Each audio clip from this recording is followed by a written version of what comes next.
Hey everyone so ਅੱਜ ਦੀ ਇਸ video 'ਚ ਆਪਾਂ ਦੇਖਾਂਗੇ ਪੰਜਾਬ ਦੀ 2011 ਦੀ ਸੈਂਸਸ ਬਾਰੇ। ਇਸ ਤੋਂ ਪਹਿਲੇ ਵਾਲੀ ਵੀਡੀਓ 'ਚ ਆਪਾਂ 2011 ਦੀ ਸੈਂਸਸ ਕੀਤੀ ਸੀ ਪੂਰੇ ਇੰਡੀਆ ਦੀ ਔਰ ਉਸ ਟਾਈਮ ਤੇ ਹੀ ਹਰ ਇੱਕ ਸਟੇਟ ਵਾਈਜ਼ ਡਾਟਾ ਵੀ ਕਲੈਕਟ ਕੀਤਾ ਗਿਆ ਹੈਗਾ। ਸੈਂਸਸ ਕੌਣ ਕਰਵਾਉਂਦਾ ਆ ਉਹਦਾ ਬੇਸਿਕ ਆਪਾਂ ਆਲਰੇਡੀ ਦੇਖ ਚੁੱਕੇ ਹਾਂ। ਇਸ ਵੀਡੀਓ ਦੇ ਅੰਦਰ ਆਪਾਂ ਸਿਰਫ ਪੰਜਾਬ ਸਪੈਸੀਫਿਕ ਡਾਟਾ ਕਵਰ ਕਰਾਂਗੇ ਜੋ ਕਿ ਹਰ ਇੱਕ ਐਗਜ਼ਾਮ ਦੇ ਲਈ ਕਾਫੀ ਇੰਪੋਰਟੈਂਟ ਆ ਅਗਰ ਤੁਸੀਂ ਪੰਜਾਬ ਦੇ ਐਗਜ਼ਾਮਸ ਨੂੰ ਟਾਰਗੇਟ ਕਰ ਰਹੇ ਹੋ ਤਾਂ ਸਭ ਤੋਂ ਪਹਿਲੇ ਦੇਖਦੇ ਹਾਂ ਪੰਜਾਬ ਦੀ ਟੋਟਲ ਪੋਪੂਲੇਸ਼ਨ। ਪੰਜਾਬ ਦੀ ਟੋਟਲ ਪੋਪੂਲੇਸ਼ਨ ਦੀ ਅਗਰ ਗੱਲ ਕਰੀਏ ਤਾਂ ਇੰਡੀਆ ਦੇ ਅੰਦਰ 23 ਸਟੇਟਸ ਤੋਂ Punjab 15th most popular state ਆ। ਤਾਂ ਇਸ ਚੀਜ਼ ਨੂੰ ਯਾਦ ਰੱਖਣਾ ਆ ਕਿ ਪੰਜਾਬ ਜਿਹੜੀ ਆ ਉਹਦਾ ਰੈਂਕ 15th ਆ ਪੋਪੂਲੇਸ਼ਨ ਦੇ ਅਕੋਰਡਿੰਗ। ਔਰ ਉਸ ਤੋਂ ਇਲਾਵਾ ਉੱਦਾਂ ਅਗਰ ਪਰਸੈਂਟ ਵਾਈਜ਼ ਦੇਖਿਆ ਜਾਏ ਤਾਂ 2.29% ਆਫ ਇੰਡੀਆ ਦੀ ਪੋਪੂਲੇਸ਼ਨ ਜਿਹੜੀ ਆ ਉਹ ਪੰਜਾਬ 'ਚ ਐਗਜ਼ਿਸਟ ਕਰਦੀ ਆ। ਨੋ ਡਾਊਟ 2025 'ਚ ਕਾਫੀ ਇਨਕਰੀਜ਼ ਹੋ ਚੁੱਕਿਆ ਹੋਏਗਾ ਬਟ ਇਹ ਆਪਾਂ ਗੱਲ ਕਰ ਰਹੇ ਹਾਂ 2011 ਦੀ। ਉਸ ਤੋਂ ਬਾਅਦ ਦੇਖਿਆ ਜਾਏ ਤਾਂ 277.43 ਲੱਖ ਪੋਪੂਲੇਸ਼ਨ ਆ ਇਸ ਤਰ੍ਹਾਂ ਨਾਲ। तो परसेंटेज वाइज भी याद रखना तुसीं और डाटा पॉइंट्स च भी याद रखना है। उस तो बाद मेल पॉपूलेशन की गल करिए अगर ये तो 14.64 मिलियन मेल पॉपूलेशन है जो कि कवर कर रहा है 52.8%। तो मतलब मेल की पॉपूलेशन हैगी 52.8% और आइदर आप ये भी कह सकते हैं 14.64 मिलियन। उस तो बाद फीमेल पॉपूलेशन की गल करिए तो फीमेल की पॉपूलेशन देखो 47.2%, मेल की है 52.8, फीमेल की पॉपूलेशन हैगी उस टाइम ते 47.2% और 13.10 मिलियन। उस तो बाद रूरल पॉपूलेशन की अगर गल करिए पिंडा च किन्ने लोग रहिंदे हीगे तो रूरल पॉपूलेशन का डाटा हैगा 62.52% और अर्बन पॉपूलेशन की गल करिए तो 37.48%। बट हुण जदों रीसेंट वाली सेंसस आएगी उहदे च डाटा काफ़ी इनक्रीज़ हो चुकिया होएगा क्योंकि आप देख रहे हैं जिस तरह नाल पंजाब च अर्बनाइजेशन इनक्रीज़ हो रही है। उस तो बाद लिटरेसी रेट की गल करिए पंजाब की तो 75.84% जिहड़े हीगे लिटरेसी रेट ही पंजाब की। ਇਹਦੇ 'ਚ ਵੀ ਮੇਲ ਲਿਟਰੇਸੀ ਰੇਟ ਜ਼ਿਆਦਾ ਆ as compare to female literacy rate. Male approx 80 male ਦੀ ਲਿਟਰੇਸੀ ਰੇਟ ਹੈਗੀ ਆ ਮੇਲ ਦੀ ਲਿਟਰੇਸੀ ਰੇਟ ਹੈਗੀ ਆ 80.44% ਜਦਕਿ ਫੀਮੇਲ ਦੀ ਲਿਟਰੇਸੀ ਰੇਟ ਹੈਗੀ ਆ 70.73%। ਸੈਕਸ ਰੇਸ਼ੋ ਪੰਜਾਬ ਦੀ ਗੱਲ ਕਰੀਏ ਤਾਂ ਪਰ 1000 ਮੇਲਸ ਦੇ ਪਿੱਛੇ ਫੀਮੇਲ ਕਿੰਨੀਆਂ ਪਾਈਆਂ ਜਾਂਦੀਆਂ ਉਹਨਾਂ ਦਾ ਨੰਬਰ ਕਿੰਨਾ ਆ 895। तो ਇਹ ਚੀਜ਼ ਨੂੰ ਯਾਦ ਰੱਖਣਾ। ਇਹ ਮੈਂ ਤੁਹਾਨੂੰ ਜਦੋਂ ਇੰਡੀਆ ਦੀ ਸੈਂਸਸ ਕਰਵਾ ਰਹੀ ਸੀ ਉਹਦੇ 'ਚ ਵੀ ਦੱਸਿਆ ਸੀਗਾ ਕਿ ਪੰਜਾਬ ਦੀ राजस्थान दी और हरियाणा ये 3 स्टेट ऐसियां जिन्हां दी सैक्स रेशो काफ़ी डाउन है और पंजाब दी सैक्स रेशो कितनी है 895 पर 1000 मेल। उस तो बाद चाइल्ड सैक्स रेशो की गल करिए जो कि 0 to 6 एज ग्रुप दे आ उन्हां दी हैगी आ 846। तो इस चीज़ नूं भी याद रखना 846 हैगी आ चाइल्ड सैक्स रेशो और ओवरऑल वूमेन सैक्स रेशो हैगी आ 895। उस तो बाद ग्रोथ रेट की गल करिए डिकेडल ग्रोथ रेट इट मीनस जो 2011 च लास्ट सेंसस होया ही फिर उस तो सैकेंड लास्ट सेंसस होया हीगा और उस तो बाद 2011 च जो सेंसस कंडक्ट करवाया गया तो यह 10 सालों च किन्नी पॉपूलेशन इनक्रीज़ हुई आ किन्नी ग्रोथ रेट हुई आ 13.9%। तो 2011 तो लैके 2001 तो लैके 2011 तक 10 साल बन रहे हैं और इनू कहा जाता है डिकेडल ग्रोथ जो कि किन्नी ही 13.9%। उस तो बाद देखते हैं पॉपूलेशन डेंसिटी। पंजाब की पॉपूलेशन डेंसिटी कितनी है 551।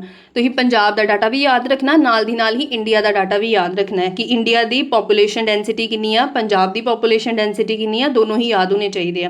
तो पॉपूलेशन डेंसिटी का मतलब आ जाता है कि पर स्क्वेयर किलोमीटर में अगर आप कवर करांगे तो अप्रॉक्स कितनी को पॉपूलेशन पाई जा रही है इस स्क्वेयर किलोमीटर के अंडर। तो पंजाब च पाई जा रही है 551। रिलीजन वाइज अगर आप पॉपूलेशन की गल करांगे तो पंजाब च सारिਆਂ ਨੂੰ पता है कि सिख पॉपूलेशन काफ़ी मेजोरिटी च सैकेंड नंबर ते हैगे आ हिंदू। सिख पॉपूलेशन हैगी आ 59.91%। किसी पेपर च पूछा गया है कि सिख पॉपूलेशन कितनी है 59.91%। हिंदू पॉपूलेशन हैगी 36.94%। मुस्लिम हैगे 1.57%। दैन क्रिश्चन और अदर्स। किसी होर दा याद रखने की जरूरत नहीं है। सिख की कितनी पॉपूलेशन है ये पता होना चाहिए परसेंटेज वाइज और थोड़ा जिहा हिंदू पॉपूलेशन का आइडिया रख लो। मेनली सिख पॉपूलेशन ही पूछी जाएगी और इन्हां दा रैंक याद रख लो कि सब तो ज़्यादा हैगी Sikh population than Hindu than Muslim than Christian and than others. Schedule caste population की गल करिए तो पंजाब की शेड्यूल कास्ट की पॉपूलेशन कितनी है इनू थोड़ा जिहा देख लेना है ठीक है। 88 ये बन रही है तुहाडी 88 लाख 6 60,179 ਤੁਹਾਨੂੰ ਦੇਖ ਲਓ। ਵੈਸੇ ਸ਼ਡਿਊਲ ਕਾਸਟ ਦੀ ਪੋਪੂਲੇਸ਼ਨ ਜਿਹੜੀ ਹੈ ਨਾ ਨੰਬਰ ਵਾਈਜ਼ ਨਾ ਪੁੱਛ ਕੇ ਪਰਸੈਂਟੇਜ ਵਾਈਜ਼ ਪੁੱਛਣਗੇ, ਠੀਕ ਆ। ਉਸ ਤੋਂ ਬਾਅਦ ਐਸੀ ਪੋਪੂਲੇਸ਼ਨ ਹੈਗੀ ਹੈ 31.94%। ਤੋਂ ਇਹ ਸੀਗਾ ਕੁਝ ਡਾਟਾ ਜੋ ਆਪਾਂ ਯਾਦ ਰੱਖਾਂਗੇ। ਮੇਲ ਪੋਪੂਲੇਸ਼ਨ ਹੈਗੀ ਆ 14.64 ਮਿਲੀਅਨ ਔਰ 52.8%। Female population, rural urban literacy rate, sex ratio ਔਰ ਪੋਪੂਲੇਸ਼ਨ ਡੈਂਸਿਟੀ। ਹੁਣ ਇਸ ਤੋਂ ਬਾਅਦ ਆਪਾਂ ਦੇਖ ਲੈਂਦੇ ਹਾਂ ਡਿਸਟ੍ਰਿਕਟ ਵਾਈਜ਼ ਡਾਟਾ। ਕੁਝ ਡਿਸਟ੍ਰਿਕਟ ਵਾਈਜ਼ ਡਾਟਾ ਦੀ ਅਗਰ ਗੱਲ ਕਰੀਏ ਤਾਂ ਸਭ ਤੋਂ ਪੜ੍ਹੀ ਲਿਖੀ ਸਟੇਟ ਜਿਹੜੀ ਆ ਡਿਸਟ੍ਰਿਕਟ ਜਿਹੜੀ ਆ ਪੰਜਾਬ ਦੀ ਉਹ ਹੈਗੀ ਆ ਹੁਸ਼ਿਆਰਪੁਰ। ਹੁਸ਼ਿਆਰਪੁਰ ਦੇ ਅੰਦਰ 84.66% ਲਿਟਰੇਸੀ ਰੇਟ ਆ। ਤੇ ਜਿੱਥੇ ਵੀ ਡਾਟਾ ਸਹੀ ਪੁੱਛਿਆ ਜਾਏਗਾ ਕਿ ਸੈਕਸ ਰੇਸ਼ੋ ਅੱਛੀ ਕਿਹੜੀ ਡਿਸਟ੍ਰਿਕਟ ਦੀ ਆ, ਫਿਰ ਪੜ੍ਹੀ ਲਿਖੀ ਡਿਸਟ੍ਰਿਕਟ ਕਿਹੜੀ ਆ, ਤਾਂ ਸਾਰਿਆਂ ਦਾ ਹੁਸ਼ਿਆਰਪੁਰ ਹੀ ਆਏਗਾ। ਦੇਖ ਲਓ ਹੁਣ ਇਹਦੇ 'ਚ ਮੋਸਟ ਲਿਟਰੇਟ ਹੈਗੀ ਆ ਹੁਸ਼ਿਆਰਪੁਰ ਔਰ ਲੀਸਟ ਲਿਟਰੇਟ ਹੈਗੀ ਆ ਮਾਨਸਾ। ਇਹ 2011 ਦੇ ਅਕੋਰਡਿੰਗ ਕਿਹਾ ਜਾ ਰਿਹਾ। ਸਭ ਤੋਂ ਜ਼ਿਆਦਾ ਪੋਪੂਲੇਸ਼ਨ ਹੈਗੀ ਆ ਲੁਧਿਆਣਾ 'ਚ, ਸਭ ਤੋਂ ਘੱਟ ਪੋਪੂਲੇਸ਼ਨ ਹੈਗੀ ਆ ਬਰਨਾਲਾ 'ਚ। ਲਾਰਜੈਸਟ ਡਿਸਟ੍ਰਿਕਟ ਹੈਗੀ ਆ ਲੁਧਿਆਣਾ ਦੀ ਲੁਧਿਆਣਾ ਏਰੀਆ ਵਾਈਜ਼ ਔਰ ਸਮੋਲੈਸਟ ਡਿਸਟ੍ਰਿਕਟ ਹੈਗੀ ਆ ਮੋਹਾਲੀ। ਹੁਣ 2011 ਦੀ ਗੱਲ ਕੀਤੀ ਜਾ ਰਹੀ ਆ। ਐਟ ਪ੍ਰੈਜ਼ੈਂਟ ਟਾਈਮ ਤੇ ਮੋਹਾਲੀ ਕਾਫੀ ਗਰੋ ਕੀਤਾ ਹੋਇਆ ਆ, ਤਾਂ ਇਹਦਾ ਵੀ ਇਨਕਰੀਜ਼ ਹੋਏਗਾ ਡਾਟਾ ਆਉਣ ਵਾਲੀ ਸੈਂਸਸ 'ਚ। ਹਾਈਐਸਟ ਸੈਕਸ ਰੇਸ਼ੋ ਹੈਗੀ ਆ ਹੁਸ਼ਿਆਰਪੁਰ ਦੀ ਔਰ ਲੀਸਟ ਹੈਗੀ ਆ ਲੋਐਸਟ ਹੈਗੀ ਆ ਬਠਿੰਡਾ ਦੀ। ਹਾਈਐਸਟ ਚਾਈਲਡ ਸੈਕਸ ਰੇਸ਼ੋ ਹੈਗੀ ਆ, ਇੱਥੇ ਥੋੜਾ ਜਿਹਾ ਧਿਆਨ ਰੱਖਣਾ, ਹਾਈਐਸਟ ਚਾਈਲਡ ਸੈਕਸ ਰੇਸ਼ੋ ਹੈਗੀ ਆ ਨਵਾਂ ਸ਼ਹਿਰ ਦੀ ਔਰ ਲੋਐਸਟ ਹੈਗੀ ਆ ਤਰਨਤਾਰਨ ਦੀ। ਡਿਸਟ੍ਰਿਕਟ ਵਾਈਜ਼ ਹਾਈਐਸਟ ਪੋਪੂਲੇਸ਼ਨ ਹੈਗੀ ਆ ਲੁਧਿਆਣਾ ਦੀ ਔਰ district wise lowest population density ਹੈਗੀ ਹੈ ਸ਼੍ਰੀ ਮੁਕਤਸਰ ਸਾਹਿਬ ਦੀ। ਉਸ ਤੋਂ ਬਾਅਦ ਮੈਕਸਿਮਮ ਡਿਕੇਡਲ ਗਰੋਥ ਕਿੱਥੇ ਦੇਖਣ ਨੂੰ ਮਿਲੀ ਸੀ ਕਿ ਪੋਪੂਲੇਸ਼ਨ ਕਾਫੀ ਜ਼ਿਆਦਾ ਇਨਕਰੀਜ਼ ਹੋਈ ਪਿਛਲੇ 10 ਸਾਲਾਂ 'ਚ ਮੋਹਾਲੀ 'ਚ, ਠੀਕ ਆ। ਇਸ ਚੀਜ਼ ਨੂੰ ਵੀ ਯਾਦ ਰੱਖਣਾ ਹੈ। ਮੋਹਾਲੀ 'ਚ ਕਾਫੀ ਜ਼ਿਆਦਾ ਪੋਪੂਲੇਸ਼ਨ ਉਸ ਟਾਈਮ ਤੇ ਇਨਕਰੀਜ਼ ਕੀਤੀ ਸੀਗੀ, ਈਵਨ ਹੁਣ ਵੀ ਇਨਕਰੀਜ਼ ਕਰ ਰਹੀ ਹੈ।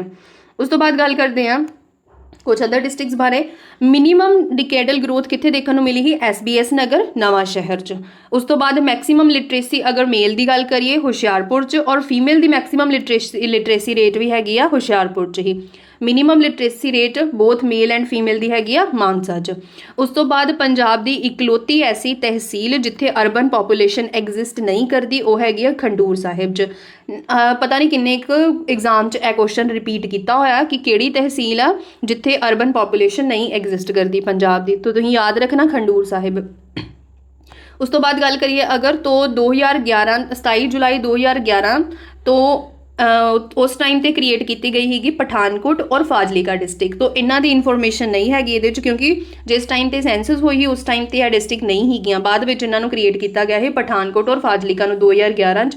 ਔਰ ਜੋ ਪੰਜਾਬ ਦੀ ਰੀਸੈਂਟ ਮੋਸਟ ਡਿਸਟ੍ਰਿਕਟ ਬਣੀ ਉਹ ਹੈਗੀ ਆ ਮਲੇਰਕੋਟਲਾ। ਮਲੇਰਕੋਟਲਾ ਨੂੰ ਕ੍ਰੀਏਟ ਕੀਤਾ ਗਿਆ 2 ਜੂਨ 2021 'ਚ ਔਰ ਇਹ ਪੰਜਾਬ ਦੀ 23rd ਡਿਸਟ੍ਰਿਕਟ ਆ। ਤਾਂ ਇਹ ਸੀਗੀ ਪੰਜਾਬ ਦੀ ਸੈਂਸਸ 2011 'ਚ ਜੋ ਕੰਡਕਟ ਕਰਵਾਈ ਗਈ ਸੀਗੀ। ਸਾਰਾ ਦਾ ਸਾਰਾ ਡਾਟਾ ਹੀ ਕਾਫੀ ਇੰਪੋਰਟੈਂਟ ਆ, ਆਲਮੋਸਟ ਹਰ ਇੱਕ ਐਗਜ਼ਾਮ ਦੇ ਲਈ ਸੀਗੀ। Thank you so much.